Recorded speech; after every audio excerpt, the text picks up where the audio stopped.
आज Doubtnut app download करें। Doubtnut पर अपने सभी गणित, रसायन विज्ञान, भौतिक विज्ञान और जीव विज्ञान के डाउट्स का करो सफाया।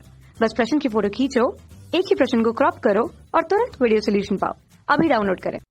सवाल है, HNRNA को दो अतिरिक्त विधियों के अंतर्गत एक में एक असामान्य न्यूक्लियोटाइड मिथाइल गुआनोसिन ट्राइफॉस्फेट को HNRNA के 5 प्राइम सिरे पर जोड़ा जाता है। इस विधि को कहा जाता है। Option A capping, B tailing, C slicing, D termination.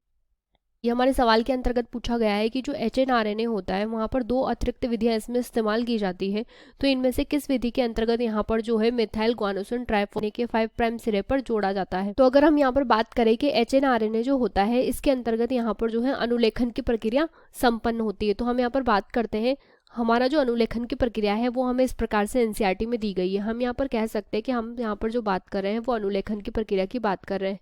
हम कहेंगे जो अनुलेखन की प्रक्रिया होती है इसके अंतर्गत जो डीएनए होता है उससे यहाँ पर जो है आरएनए का निर्माण होता है। तो अनुलेखन की जो प्रक्रिया हमने संपन्न की है उसके अंतर्गत यहाँ पर जो है डीएनए से आरएनए का निर्माण संपन्न हुआ है, परंतु यहाँ पर जो प्रारंभिक रूप से जो आरएनए बनता है उस आरएनए को यानी कि नवनिर्मित जो आरएनए बनता है उसे हम यहाँ पर हेटेरोन्यूक्लियर आरएनए के नाम से जानते हैं। अब बात करते हैं हेटेरोन्यूक्लियर आरएनए को कैसे सामान्य आरएनए में परिवर्तित किया जाता है। हम कहते हैं यहाँ पर जो प्रक्रम संपन्न होता है तो इसके अंतर्गत हम यहाँ पर कह सकते हैं कि सबसे पहले जो होता है यहाँ पर प्रक्रम के अंतर्गत सिग्मा फैक्टर आता है जो कि डीएनए से इस प्रकार से यहाँ पर जो है आरएनए को जोड़ देता है। हम कहते हैं यहाँ पर जो है टाटा बॉक्स से अटैच्ड हो जाता है और इस प्रकार से यहाँ पर एक्टिवेशन प्रारंभ हो जाता है।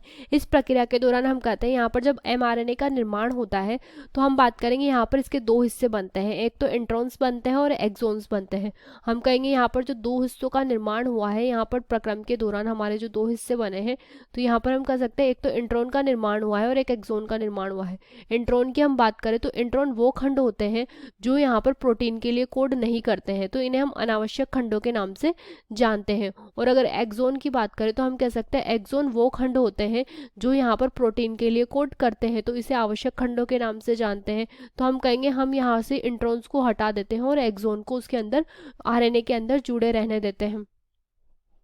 तो अगर हम बात करें कि किस प्रक्रिया के द्वारा यहाँ पर जो है इंट्रॉन्स को हटाया जाता है तो हम कहेंगे इंट्रॉन्स के हटाने के प्रक्रम को, अर्थात हम यहाँ पर लिख सकते हैं कि इंट्रॉन जो होती है उनको यहाँ पर जब हटाया जाता है तो इस प्रक्रम को हम यहाँ पर स्प्लाइसिंग के नाम से जानते हैं। तो यहाँ पर हम लिख सकते हैं कि स्प्लाइसिंग जो होती है उसके अंतर्गत हम यहाँ पर जो है इंट्रॉन्स को हटा देते हैं। इसके पश्चात यहाँ पर जो है हमारे ऊपर सवाल के अंतर्गत जो दो मुख्य प्रक्रमों की बात की गई है उन दो मुख्य प्रक्रमों की अगर हम यहाँ पर बात करें तो उसमें जो पहला प्रक्रम है वो प्रक्रम तो है यहाँ पर कैपिंग और जो दूसरा प्रक्रम है वो प्रक्रम है यहाँ पर टैलिंग। अगर कैपिंग और टैलिंग की हम बात करें तो हम कहेंगे कैपिंग का अर्थ ये होता है कि जब यहाँ पर आरएनए का निर्माण होता है तो उस प्रक्रिया के दौरान जो आरएनए का 5 प्राइम सिरा होता है यानी कि इस सिरे की हम बात कर रहे हैं, इस सिरे पर यहाँ पर जो है 7 मिथाइल गुआनोसिन ट्राइफॉस्फेट जोड़ दिया जाता है। तो हम कह सकते हैं कि यहाँ पर जो है मिथाइल गुआनोसिन ट्राइफॉस्फेट को जोड़ा जाता है, तो इस प्रक्रम को हम यहाँ पर कह सकते हैं कैपिंग, यानी कि मिथाइल गुआनोसिन ट्राइफॉस्फेट का जोड़ना कैपिंग कहलाता है। और यहाँ पर जो दूसरा प्रक्रम होता है उस दूसरे प्रक्रम को हम यहाँ पर टैलिंग के नाम से जानते हैं। तो टैलिंग जो होती है वो यहाँ पर जो होती है 3 प्राइम सिरे की ओर संपन्न होती है। हम कहेंगे यहाँ पर जो है 3 प्राइम सिरे की ओर संपन्न होने वाली प्रक्रिया को टैलिंग कहते हैं। और यहाँ पर हम कह सकते हैं कि टैलिंग के अंतर्गत जो यहाँ पर होता है वो हम कह सकते हैं कि इस स्थान पर जो है एडेनिलिक एसिड को यहाँ पर जोड़ जाता है। तो हम कहेंगे एडेनिलिक जो एसिड होता है वो यहाँ पर जोड़ दिया जाता है, यानी कि हम यहाँ पर कह सकते हैं कि यहाँ पर जो है एडिनाइलेशन हुआ है। तो एडिनाइलेशन की प्रक्रिया जो होती है उसके अंतर्गत यहाँ पर जो है एडेनाइलिक एसिड को जोड़ा जाता है जिसमें कम से कम यहाँ पर जो होते हैं 200 अणु पाए जाते हैं। तो हम कहेंगे कैपिंग और टैलिंग यहाँ पर दो मुख्य प्रक्रम होते हैं जो अनुलेखन की प्रक्रिया के दौरान आरएनए के निर्माण के पश्चात यहाँ पर संपन्न होते हैं। और उसके पश्चात में जब यहाँ पर कैपिंग, टैलिंग तथा इंट्रॉन को हटाकर स्प्लाइसिंग कर दी जाती है तो हमें यहाँ पर जो है इस प्रकार से एक एमआरएनए प्राप्त हो जाता है। तो अगर हमारे ऑप्शन को हम देखें तो हमारा जो पहला ऑप्शन है वो हमें दिया है यहाँ पर कैपिंग, तो हम कहेंगे कैपिंग का अर्थ है MGGP यानी कि गुआनोसिन ट्राइफॉस्फेट को यहाँ पर जोड़ना। तो हम कहेंगे यहाँ पर जो पहली प्रक्रिया है वही हमारा सही ऑप्शन आंसर है, तो हम कहेंगे हमारा जो आंसर है वो ऑप्शन ए यहाँ पर हो जाएगा। इसके पश्चात हमें दिया है टैलिंग, तो टैलिंग का अर्थ हमने यहाँ पर कहा है पॉलीएडाइनेशन को जोड़ना, तो ये हमारा गलत हो जाएगा। स्प्लाइसिंग का अर्थ होता है इंट्रॉन्स को हटाना, तो ये भी हमारा गलत हो जाएगा।